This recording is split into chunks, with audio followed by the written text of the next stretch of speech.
et où justement un Français au destin hors du commun va tenter de briller. Son nom, Jean-Baptiste Alez. Il est né au Burundi dans une famille Tutsi à l'âge de 3 ans, victime de la guerre civile. Il doit être amputé d'une jambe. Le sport et l'athlétisme vont l'aider à se reconstruire. Aujourd'hui, à 21 ans, il s'apprête à vivre ses premiers Jeux paralympiques. Portrait de Clément Meunier. Une recherche d'équilibre, un travail de fond où chaque geste compte. Jean-Baptiste Alez s'entraîne, étudie et vit à l'INSEP où il prépare ses premiers Jeux paralympiques en compagnie d'Arnaud Assoumani et de leur entraîneur Salah Guedi.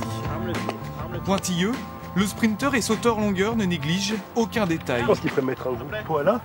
Vraiment, si tu mets un gros poids là, le bout, je ne sentirais pas. Non, mais tu les mets au même endroit. Entre l'homme et sa prothèse, il existe une vraie relation. C'est des performances et il faut que la technologie suive aussi. Donc c'est très mécanique. On a besoin de réparer souvent, changer les choses. C'est l'homme et la machine en fait. Voilà, c'est l'homme et la machine. C'est ça. Jean-Baptiste, 21 ans aujourd'hui, est né au Burundi en 1991. Il connaît très vite l'horreur et les conflits ethniques entre Tutsi et Hutu. Un destin hors norme. Ma mère, en fait, elle a été tuée pendant la guerre juste à côté de moi. Ouais. Ils ont fait exprès de la tuer devant moi pour me donner la haine, quoi, pour me dégoûter, quoi. Voilà, en fait, ils m'ont laissé la jambe, j'ai pris plusieurs coups sur le bras, derrière la tête, dans le dos. J'avais 3 ans pour tout ça, donc c'est vrai que le lendemain, quand je me suis réveillé, j'étais à l'hôpital. Et donc j'ai compris que la vie continuait. Après ce que j'ai reçu comme coup, j'étais quand même quelqu'un de solide. Il connaît alors l'orphelinat durant 5 ans, avant d'être adopté et de vivre à Montélimar, avec sa famille d'accueil. Quand je suis arrivé, je parlais pas du tout français, donc je comprenais pas tout ce qui m'arrivait. En plus, chez nous, on dit que les blancs ils mangeaient les noirs, comme vous dites que les noirs mangeaient les blancs. Chez nous, on dit que les blancs ils mangeaient les noirs. Quand j'arrivais dans un village où j'étais le seul noir, c'était dur. Après, j'ai vu que j'étais très très bien accueilli. J'ai eu de la chance de tomber dans une très très bonne famille.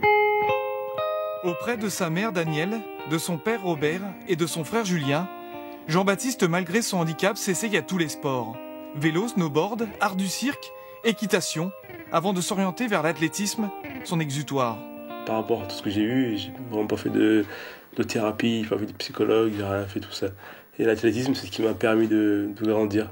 Pour moi, c'était ma thérapie en fait. Médaillé des derniers championnats du monde moins de 23 ans sur 100 et 200 mètres, quadruple champion du monde à la longueur, Jean-Baptiste s'apprête à vivre ses premiers JO avec l'espoir d'aller toujours plus loin.